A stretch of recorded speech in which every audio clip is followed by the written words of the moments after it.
In the grand halls of Valdoria Palace, where secrets whisper through ancient stones and loyalty is measured in blood, one man's dismissal would unravel decades of carefully guarded truths. When Captain Marcus Thorne, the most trusted guard in the royal household, was stripped of his uniform and cast from the palace gates, he carried with him a confession so explosive it would shake the very foundations of the crown. What he knew about the beloved late Princess Alara wasn't just palace gossip. It was a truth that could topple kingdoms and rewrite history. As the heavy palace doors closed behind him for the final time, Marcus made a decision that would change everything. Some secrets, he realized, were too important to take to the grave. The morning mist hung heavy over Valdoria Palace as Captain Marcus Thorne walked the familiar corridors for what he didn't yet know would be the last time. 23 years of faithful service had carved lines into his weathered face, each one a testament to the countless nights he'd stood watch over the royal family. His polished boots echoed against the marble floors with the same steady rhythm they had for over 2 decades. But today something felt different. Marcus had always prided himself on reading the subtle shifts in palace atmosphere. It was a skill that had kept him alive through 3 different monarchs and countless political upheavals. The servants moved differently today, their eyes avoiding his as they hurried past with their morning duties. Even the usual morning greetings felt forced, as if the very air was thick with unspoken tension. Queen Isabella had summoned him to her private study, a room he'd only entered a handful of times during his long tenure. The ornate chamber was lined with first-edition books and priceless artifacts, each piece carefully curated to project an image of refined power. Isabella sat behind an imposing mahogany desk, her steel-gray hair pulled back in a severe bun that emphasized the sharp angles of her face. She didn't look up when he entered, instead focusing intently on a document spread before her. "Your Majesty," Marcus said, bowing deeply as protocol demanded. He'd performed this same gesture thousands of times, but today it felt heavier somehow, weighted with an ominous finality. Isabella's voice, when she finally spoke, was as cold as winter frost. "Captain Thorne, your service to this crown has been noted and recorded." She looked up then, her pale blue eyes meeting his with an intensity that made him straighten instinctively. "However, recent circumstances have made it clear that your continued presence in this palace is no longer appropriate." The words hit him like a physical blow. Marcus felt his heart stutter, then begin racing as the implications crashed over him. "Your Majesty, I don't understand. Have I done something to displease you?" "If there's been some misunderstanding, there is no misunderstanding," Isabella interrupted, her voice cutting through his protests like a blade. "Your dismissal is effective immediately. You will surrender your uniform, your keys, and any palace property in your possession. A severance package has been prepared, along with the necessary legal documents you will sign before departing." Marcus's mind reeled as he tried to process what was happening. He'd given his entire adult life to protecting this family. He'd stood guard during Princess Alara's wedding to Prince Alexander 25 years ago, had been there when she gave birth to her children, had watched over her during her darkest moments. He'd been more than just a guard. He'd been a confidant, a trusted friend who knew the royal family's most intimate secrets. "The Princess Alara investigation," he said suddenly, the pieces clicking together in his mind like tumblers in a lock. "This is about what I told the investigators, isn't it?" Isabella's expression didn't change, but Marcus caught the slight tightening around her eyes. Princess Alara had died in a tragic car accident 3 years ago, a loss that had devastated not just the royal family, but the entire nation. She'd been beloved by the people, known for her charity work and her genuine care for the common citizens. Her death had sparked numerous conspiracy theories and wild speculation, but the official investigation had concluded it was simply a tragic accident. Marcus had been one of the key witnesses interviewed during the investigation. He'd told them everything he knew about that terrible night, about the arguments he'd overheard, about the strange phone calls, about the way Princess Alara had seemed frightened in the weeks leading up to her death. He'd assumed his testimony was confidential, sealed away in official files that would never see the light of day. "You know what happened to her," Marcus said, his voice barely above a whisper. "You all know, and you're covering it up." Isabella stood slowly, her movements deliberate and controlled. "Captain Thorne, you are walking on very dangerous ground. I suggest you accept your dismissal gracefully and move on with your life. Some knowledge is too heavy for ordinary men to bear." But Marcus had spent too many years in the shadows, had seen too much, and said nothing for too long. The guilt had been eating at him for 3 years, growing stronger with each passing day. Princess Alara had trusted him, had confided in him during her final weeks, and he'd failed to protect her when she needed it most. She came to me the night before she died, Marcus said, his voice growing stronger as the words poured out of him. She was terrified, Your Majesty. She told me there were people in the palace who wanted to destroy her, people who saw her as a threat to the traditional order. She said she had evidence of financial irregularities, of political manipulation that went to the very heart of the government. Isabella's face had gone pale, but her voice remained steady. You're overwrought, Captain. Grief can make people imagine things that aren't there. She gave me a package, Marcus continued, ignoring the warning in the Queen's tone. Documents, photographs, audio recordings. She made me promise that if anything happened to her, I would make sure the truth came out. I've kept that promise for 3 years, but I can't do it anymore. The silence that followed was deafening. Isabella had sunk back into her chair, her carefully composed mask finally, slipping to reveal the fear beneath. Marcus could see her mind working, calculating the potential damage, weighing her options. The package is in a safe deposit box, Marcus lied smoothly, with instructions that it should be opened and its contents released to the media if anything happens to me. Isabella's laugh was bitter and humorless. You think you're protecting her memory, but you're only going to destroy everything she cared about. Do you think she would want her children to know the truth about what really happened? Do you think she would want the monarchy to crumble because of her idealistic crusade? I think she would want justice, Marcus replied firmly. I think she would want the people who killed her to face consequences. The word killed hung in the air between them like an accusation. Isabella's eyes flashed dangerously, and Marcus realized he'd finally pushed too far. You will sign these documents, she said, sliding a thick folder across the desk. You will take your severance pay, and you will disappear. If I hear so much as a whisper about these fantasies of yours, if you contact any journalist or investigator, if you even think about betraying the trust this family placed in you, you will discover just how far the Crown's reach extends.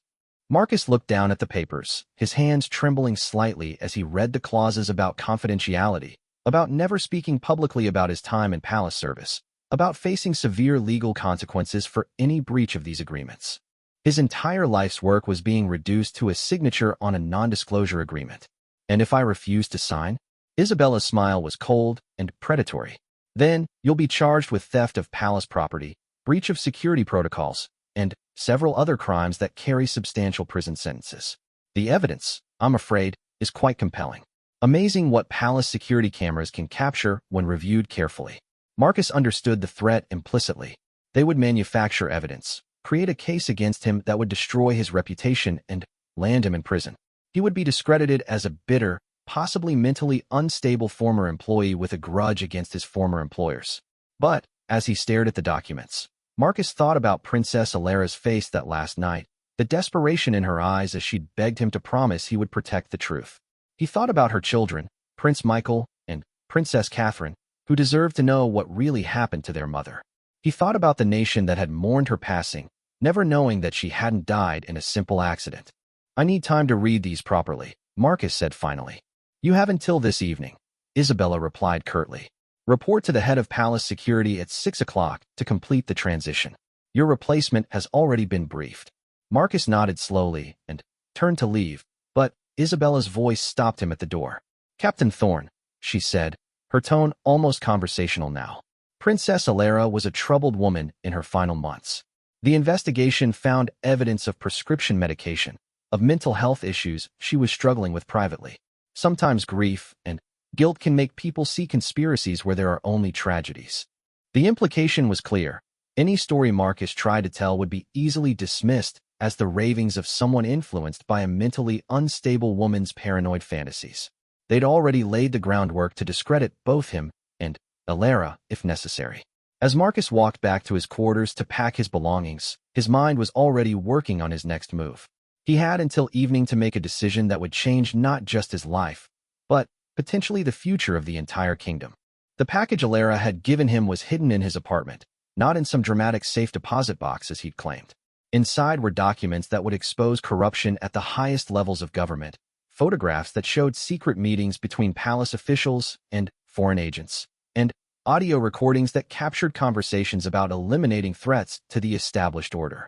Princess Alara had discovered that certain members of the royal court, possibly including Queen Isabella herself, had been selling state secrets and political influence to the highest bidders.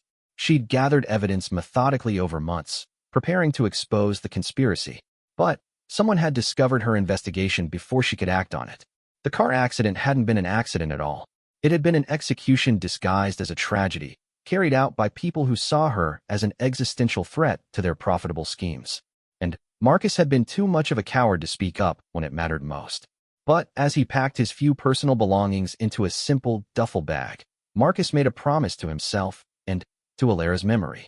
He would find a way to expose the truth, regardless of the personal cost. Some secrets were too important to keep buried, and some injustices demanded to be corrected no matter how powerful the people responsible. The afternoon passed slowly as Marcus went through the motions of his final duties, saying goodbye to colleagues who didn't know why he was leaving so suddenly. Each handshake felt like a small betrayal, each well-wish a reminder of the life he was about to abandon.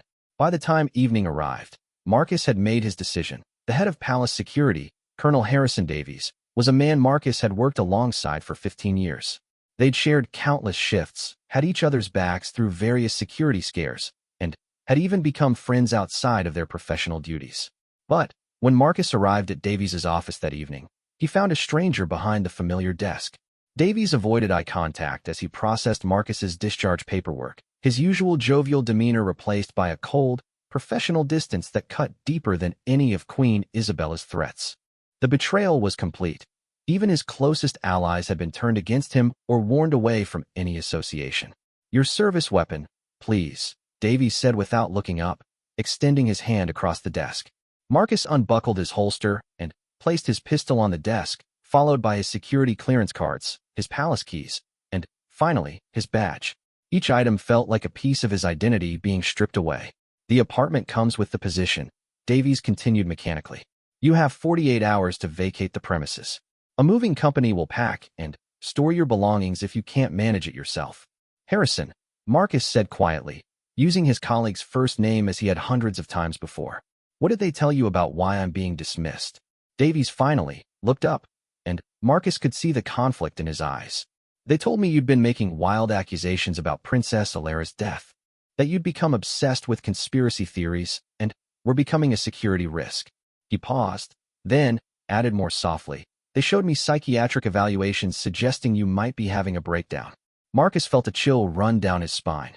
They'd been thorough in their character assassination, creating a complete narrative that would discredit anything he might say in the future. Anyone who heard his story would simply assume it was the paranoid delusion of a mentally unstable former guard. "And you believe that?" Marcus asked. Davies was quiet for a long moment, his fingers drumming nervously on the desk. Finally, he leaned forward and spoke in barely above a whisper. "I've known you for 15 years, Marcus. You're the most level-headed, reliable person I've ever worked with.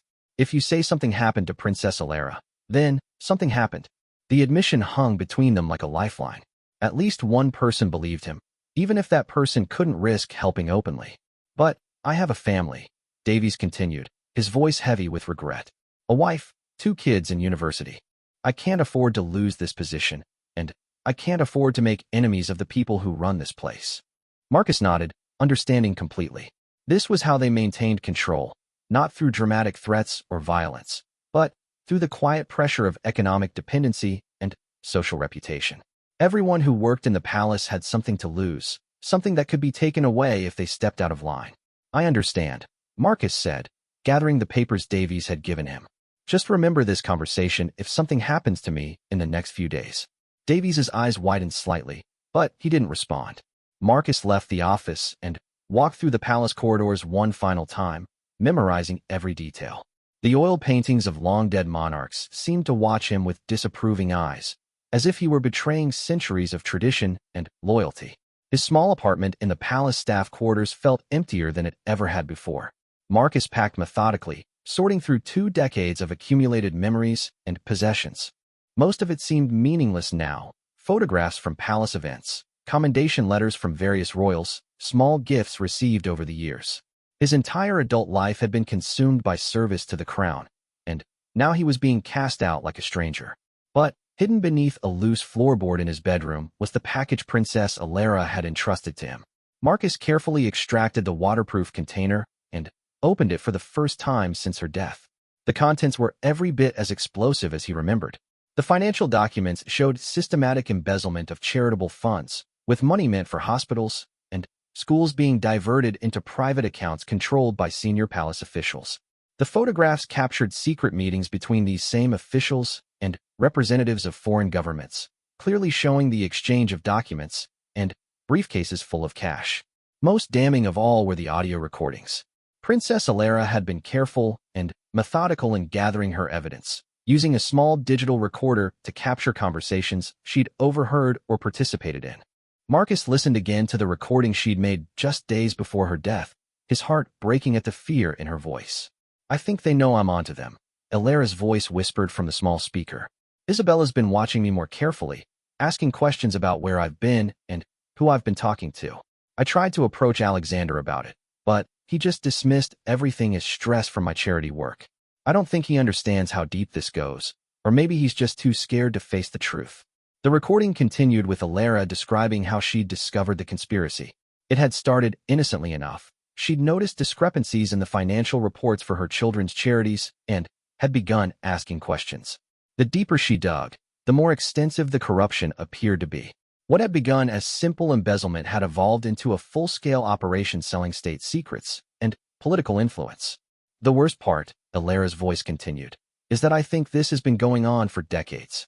The amounts of money involved are staggering, and the security implications are terrifying.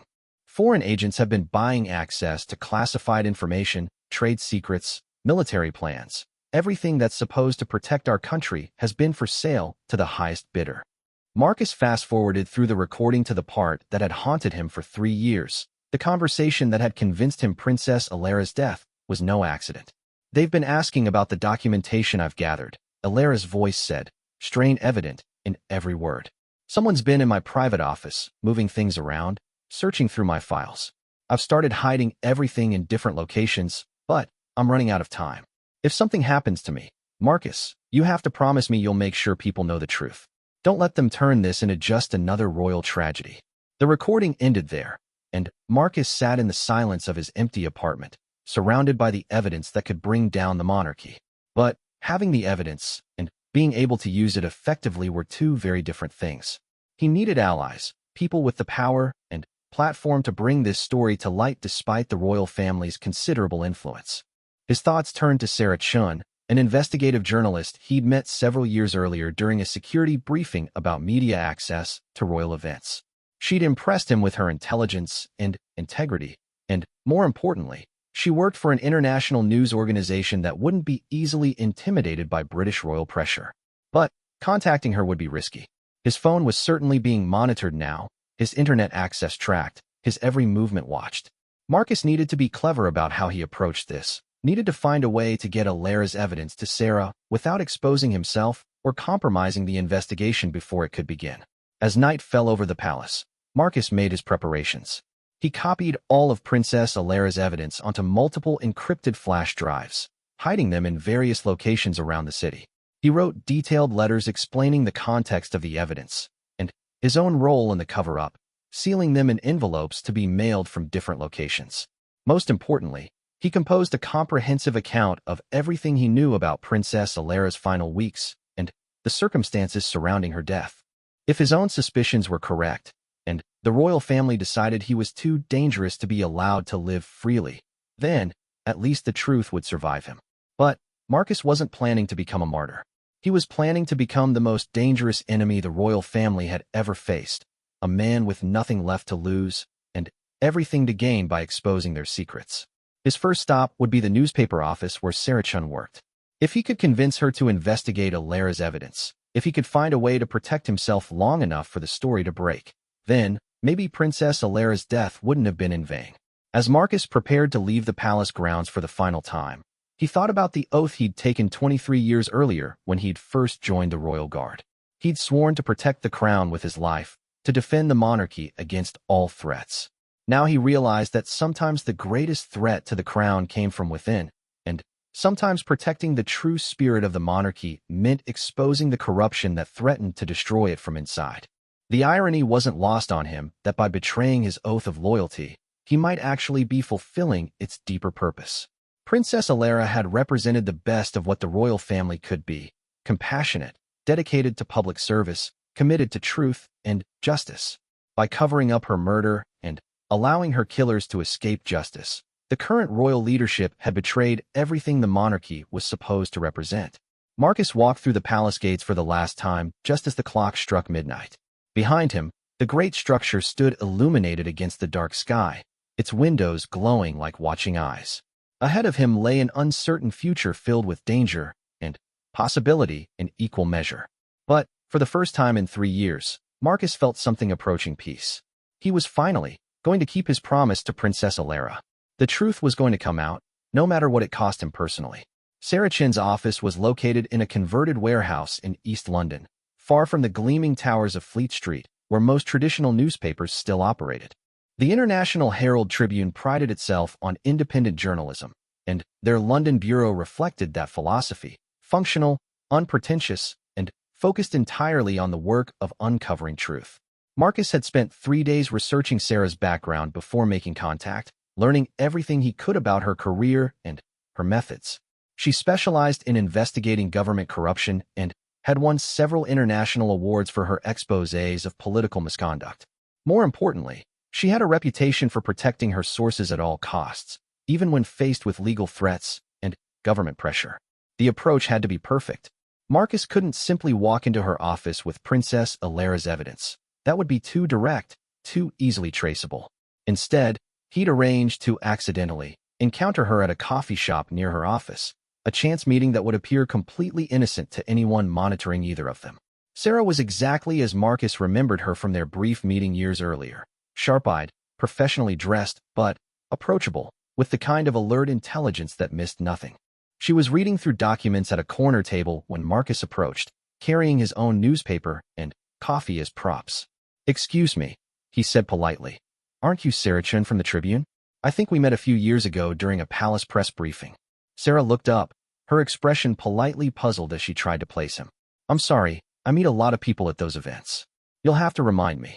"Marcus Thorne. I was with palace security then." He paused, letting recognition dawn in her eyes. "I'm not with them anymore." The change in Sarah's demeanor was subtle but immediate. Her journalist's instincts had kicked in, sensing a potential story. "Please, sit down," she said, gesturing to the chair across from her. "Can I ask why you're no longer with palace security?" Marcus had rehearsed this conversation dozens of times, planning every word to maximize impact while minimizing his own legal exposure.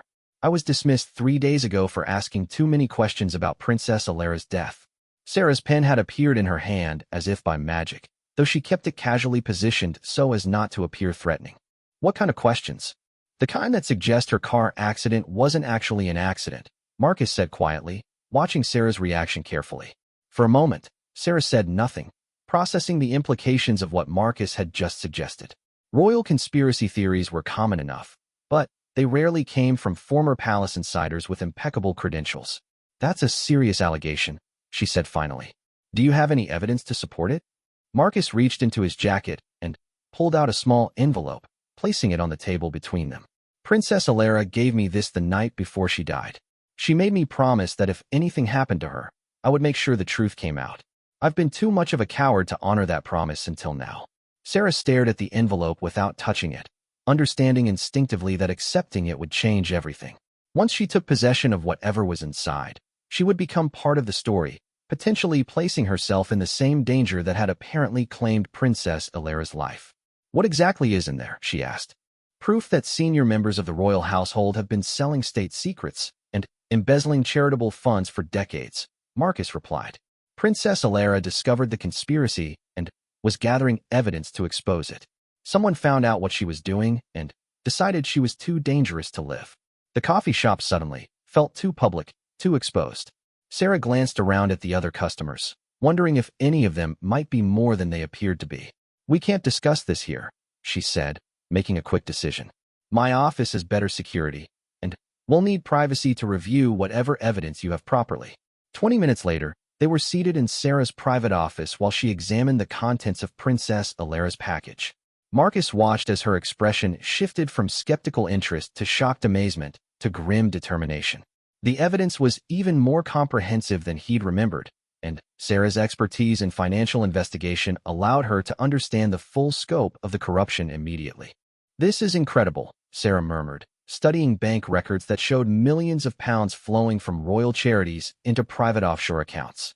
The level of detail here, the systematic nature of it. Princess Alara must have spent months gathering all this. She was methodical about everything, Marcus confirmed. She knew how dangerous it was, but she couldn't ignore what she'd discovered. The recordings are even more damning than the financial documents. Sarah plugged in the digital recorder and listened to Princess Alara's voice describing the conspiracy she'd uncovered. The fear in Alara's words was palpable, but so was her determination to see justice done despite the personal risk. She mentioned specific names, Sarah noted, pausing the recording to make notes. Lord Chancellor Pemberton, Treasury Secretary Morrison, even suggestions that Queen Isabella herself was involved. This goes right to the heart of the British government. That's why they killed her, Marcus said bluntly. And that's why they're so determined to keep anyone from investigating further. The people involved in this conspiracy aren't just stealing money. They're selling Britain's secrets to foreign governments. The national security implications are staggering. Sarah was already thinking about how to proceed with the investigation.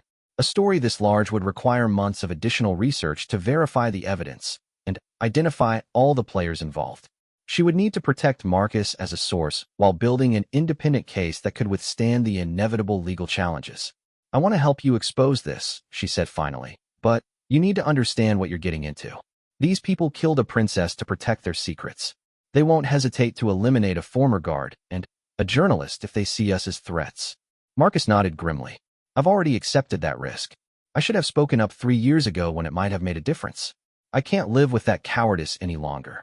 Over the next several hours, Sarah and Marcus developed a strategy for investigating and eventually publishing Princess Alara's story. Sarah would use her international contacts to verify the financial information and trace the money flows to their ultimate destinations. She would also reach out to trusted sources within the British intelligence community to understand the full scope of the national security breaches. Marcus, meanwhile, would work on documenting everything he knew about palace security procedures and the internal politics that had enabled the conspiracy to flourish for so long. His insider knowledge would be crucial for understanding how the cover-up had been orchestrated and maintained. But their planning session was interrupted by an urgent phone call to Sarah's office. Her editor's voice was tense as he explained that they'd received an official inquiry from the British government about any potential stories involving the royal family. "They're not making direct threats yet," the editor explained, but the implication was clear. "They're monitoring any journalistic activity that might damage the monarchy's reputation. Someone knows you're working on something." Sarah and Marcus exchanged worried glances. The royal family's intelligence network was more extensive than either of them had realized, and their investigation was apparently already being tracked. "We need to accelerate our timeline," Sarah said after ending the call. "If they know we're investigating, they'll start taking steps to discredit or eliminate the evidence before we can publish." Marcus felt a familiar chill of fear, the same sensation he'd experienced during his final conversation with Queen Isabella.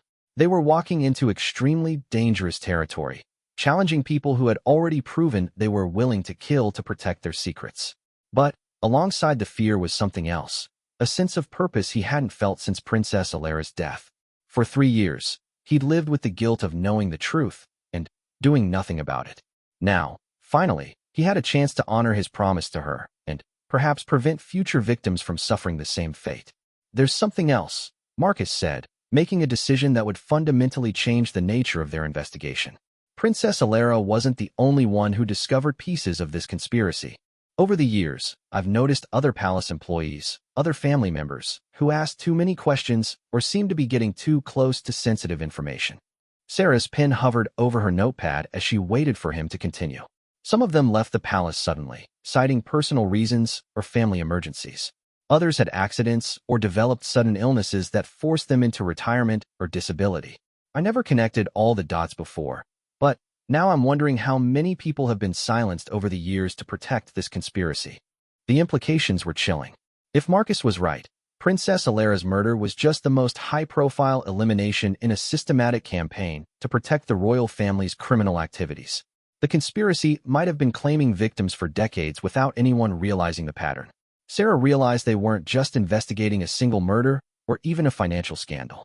They were potentially exposing a criminal organization that had operated with impunity for generations, protected by the veneer of royal respectability and traditional British deference to authority. "We're going to need help," she said finally. "This is too big for just the two of us to handle safely. I have contacts in other countries who can provide protection and resources, but we need to be prepared for the possibility that we might have to leave Britain before this investigation is complete." Marcus hadn't considered the possibility of exile, but he realized Sarah was probably right. Once their investigation became public, staying in Britain would likely be impossible. The royal family's reach extended through every level of British society, from the government and judiciary to the media and financial institutions. But the prospect of leaving his homeland felt less daunting than the thought of continuing to live with Princess Alara's blood on his hands. For the first time in 3 years, Marcus felt like he was finally doing something worthy of the oath he'd taken as a young man to protect and serve. As evening fell over London, Marcus and Sarah finalized their plans for the investigation that would either expose one of the biggest scandals in British history or get them both killed in the attempt. Either way, Princess Alara would finally have the justice she died seeking, and her killers would face the consequences of their crimes. The truth, Marcus realized, was a dangerous weapon. But sometimes it was the only weapon capable of defeating an enemy that seemed untouchable. The investigation that followed was unlike anything Sarah had undertaken in her 15-year career as an investigative journalist.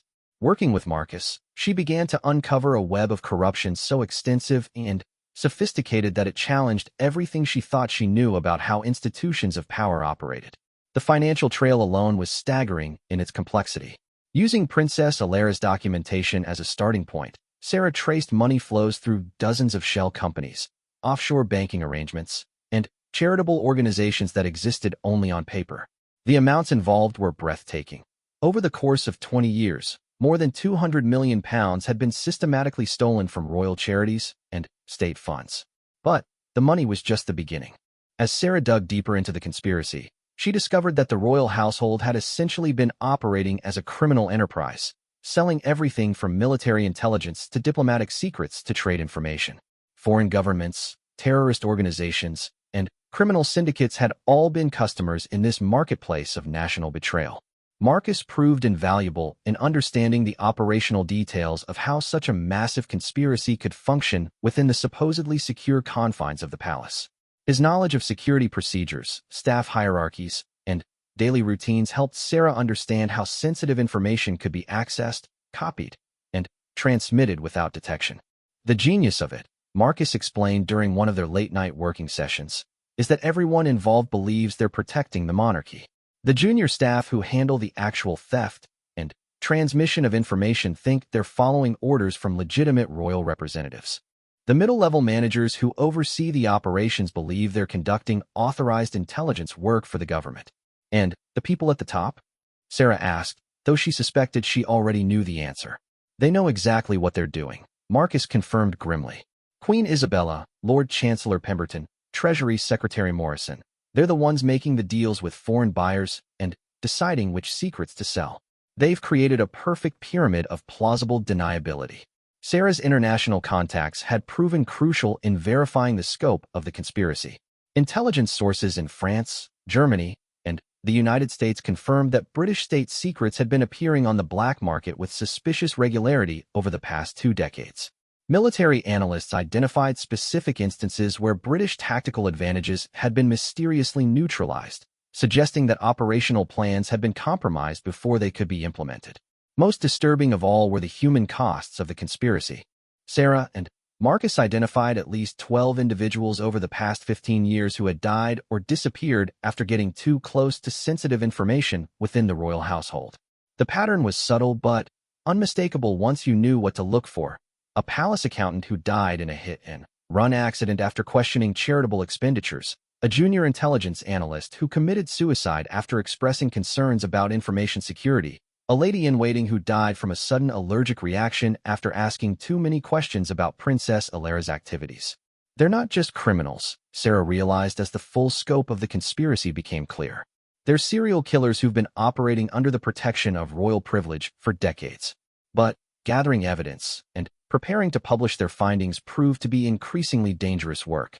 Sarah's office was broken into twice, though nothing appeared to be stolen, a clear message that her activities were being monitored. Marcus's temporary apartment was similarly searched, and he began noticing surveillance teams following him during his daily activities. The pressure increased when Sarah received an unexpected visit from Detective Inspector William Crawford of Scotland Yard's Special Branch. Crawford was polite but firm as he explained that Sarah was interfering with an ongoing national security investigation. "I understand you've been researching some sensitive matters involving the royal household," Crawford said, settling into the chair across from Sarah's desk with the casual confidence of someone accustomed to wielding authority. "I'm here to inform you that continuing this research could compromise ongoing operations and potentially endanger lives." Sarah had dealt with government intimidation before, but Crawford's approach was more sophisticated than the usual heavy-handed threats. He was presenting himself as reasonable, even helpful, while delivering what was clearly an ultimatum. "What ongoing operations?" Sarah asked, testing how much Crawford actually knew about her investigation. "I'm afraid I can't discuss operational details," Crawford replied smoothly. "But I can tell you that certain individuals you may have spoken with are not reliable sources of information." Former palace employee Marcus Thorne, for example, was dismissed due to mental health concerns and has made several false accusations against royal family members. There it was, the character assassination campaign Marcus had predicted. They were systematically destroying his credibility while simultaneously presenting themselves as the reasonable authorities trying to prevent the publication of dangerous misinformation. "And if I choose to continue my research despite your concerns?" Sarah asked. Crawford's smile was cold but polite. "Then, you would be operating outside the bounds of responsible journalism and potentially violating several laws regarding national security and defamation of public figures. The consequences for such violations can be quite severe." After Crawford left, Sarah realized that the investigation had reached a critical juncture. The royal family and their allies were clearly preparing to destroy both her and Marcus if they continued pursuing the story. But they were also revealing just how desperate they were becoming, which suggested that Sarah and Marcus were getting close to something truly explosive. The breakthrough came from an unexpected source. Dr. Elizabeth Morrison, the Treasury Secretary's own daughter, contacted Sarah through an encrypted messaging service with information that would transform their investigation from an expose into a national security crisis. "I've been watching my father for months," Elizabeth explained during a clandestine meeting in a secure location. "Ever since Princess Alera died, he's been acting strangely, paranoid, secretive, making strange phone calls at all hours. I finally managed to access his private computer and found files that I think you need to see." The files Elizabeth provided were devastating in their implications. They contained detailed records of intelligence sales to foreign governments, including recent transactions that had compromised active British military operations in the Middle East. Soldiers had died because of information her father had sold to enemy forces. But even more shocking was evidence of the conspiracy's current activities. Rather than scaling back their operations after Princess Alera's death, the conspirators had actually expanded their criminal enterprise. They were now actively recruiting new participants from within the government and military, building a network of corruption that extended far beyond the royal household.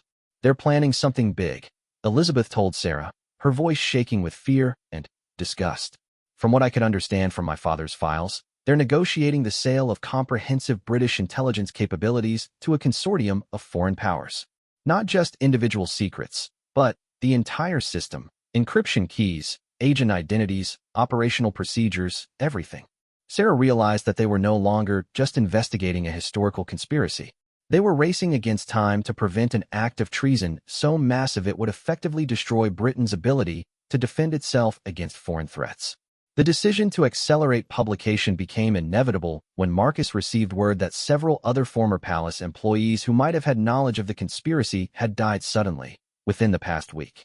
The elimination campaign was intensifying, and it was only a matter of time before the conspirators decided that Marcus and Sarah were too dangerous to be allowed to continue their work. Working around the clock, Sarah compiled their evidence into a comprehensive exposé that would run across multiple international newspapers simultaneously, making it impossible for British authorities to suppress the story through legal injunctions or other pressure tactics. The article would reveal not just the historical conspiracy involving Princess Alara's murder, but the current threat to British national security posed by the ongoing treason being committed by senior government officials. It would name names, provide documentary evidence, and call for immediate criminal investigations of everyone involved. But, as Sarah prepared to transmit the story to her international contacts, she and Marcus received a final warning that made clear just how far their enemies were willing to go to protect their secrets. Marcus's elderly mother, who lived quietly in a retirement community in Scotland, was found dead in her apartment from an apparent heart attack. The timing was too convenient to be coincidental. "They're sending a message," Marcus said, his voice hollow with grief and rage. "No one is safe as long as we continue threatening their operation." Sarah looked at her computer screen, where the completed article waited to be sent to newspapers around the world. Publishing the story would likely save countless lives and prevent a catastrophic betrayal of British national security. But it would also guarantee that she and Marcus would spend the rest of their lives looking over their shoulders, never knowing when their enemies might decide to silence them permanently. But Princess Alara's voice echoed in Sarah's memory, the desperate plea for justice that had been recorded in the final days of her life. Some truths were too important to keep hidden, regardless of the personal cost. Sarah hit the send button, transmitting the story that would shake the foundations of the British government and expose decades of royal corruption and treason. The truth was finally coming to light, just as Princess Alara had hoped when she entrusted her evidence to a loyal guard who had found the courage to honor his promise. The war between truth and power was about to begin in earnest. The story broke simultaneously in 17 newspapers across 12 countries on a Tuesday morning that would forever change British history. Sarah had coordinated the release perfectly, ensuring that no single government could suppress the information before it reached the public. By the time British authorities realized what was happening, the story was already spreading across social media and being discussed on news programs around the world. The initial reaction was one of shocked disbelief. The allegations were so serious, the evidence so comprehensive, that many readers struggled to accept that such a massive conspiracy could have operated for decades within one of the world's most prestigious institutions. But the documentation was irrefutable. Bank records, audio recordings, photographs, and witness testimony combined to paint a picture of systematic corruption that reached the very heart of the British establishment. Within hours, financial analysts and intelligence experts were confirming the authenticity of the evidence, while government officials scrambled to respond to the crisis. Marcus watched the coverage from a secure location Sarah had arranged through her international contacts. He felt a complex mixture of vindication and grief as he saw Princess Alara's story finally being told to the world. After 3 years of carrying the burden of her secrets, he was finally free to grieve for the woman who had trusted him with the truth. Queen Isabella's response was swift and predictable. Within 6 hours of the story's publication, she appeared before cameras to denounce the allegations as vicious lies spread by mentally unstable individuals seeking to profit from tragedy. She called for the immediate arrest of Marcus and Sarah on charges of treason, defamation, and terrorism. But the evidence was too strong and too well documented to be dismissed as mere accusations. By the end of the first day, 3 senior government officials named in the exposé had resigned their positions, and the Prime Minister was facing calls for a complete investigation of the allegations. The international implications were equally dramatic. Foreign governments began reviewing their intelligence sharing agreements with Britain, uncertain about which secrets might have been compromised. Military operations were postponed or relocated, diplomatic relationships were strained, and Britain's reputation as a reliable ally was severely damaged. More importantly for Marcus and Sarah, public opinion was turning decisively in their favor. Princess Alara had been genuinely beloved by the British people, and the revelation that she had been murdered for trying to expose corruption and protect national security transformed her into a martyr for justice and truth. Spontaneous demonstrations began appearing outside royal palaces and government buildings, with protesters demanding justice for Princess Alara and accountability for those responsible for her death. The royal family, which had enjoyed widespread public support for decades, suddenly found itself facing unprecedented criticism and suspicion. The legal response was equally swift. International prosecutors began filing charges related to money laundering and intelligence trafficking, while British authorities found themselves under enormous pressure to launch criminal investigations of the individuals named in Sarah's exposé. Lord Chancellor Pemberton was the first to crack under the pressure. Faced with overwhelming evidence of his involvement in the conspiracy and the prospect of spending the rest of his life in prison, he agreed to cooperate with investigators in exchange for a reduced sentence. His testimony provided crucial details about how the conspiracy had operated and who else had been involved. The whole thing started innocently enough, Pemberton explained during his videotaped confession, which was later leaked to the media. We were looking for ways to supplement royal household funding during budget cuts in the 1990s. Queen Isabella suggested that we had access to information that other governments would find valuable. The conspiracy had grown from these modest beginnings into a massive criminal enterprise. What started as occasional sales of diplomatic gossip had evolved into systematic espionage against British interests. The participants had become addicted to the enormous profits involved, and each success had made them bolder in their criminal activities. Princess Alara discovered us by accident, Pemberton continued. She was investigating financial irregularities in her children's charities and stumbled across evidence of the money laundering operation. We tried to convince her to look the other way, but she was too idealistic. She couldn't understand that sometimes protecting the institution requires compromising its principles. The confession provided crucial details about Princess Alara's final days and the decision to eliminate her. According to Pemberton, Queen Isabella herself had given the order for Alara's assassination after determining that she couldn't be trusted to remain silent. It was presented as a matter of national security, Pemberton explained, his voice barely audible on the recording. Isabella convinced us that Princess Alara's accusations would destroy the monarchy and destabilize the government.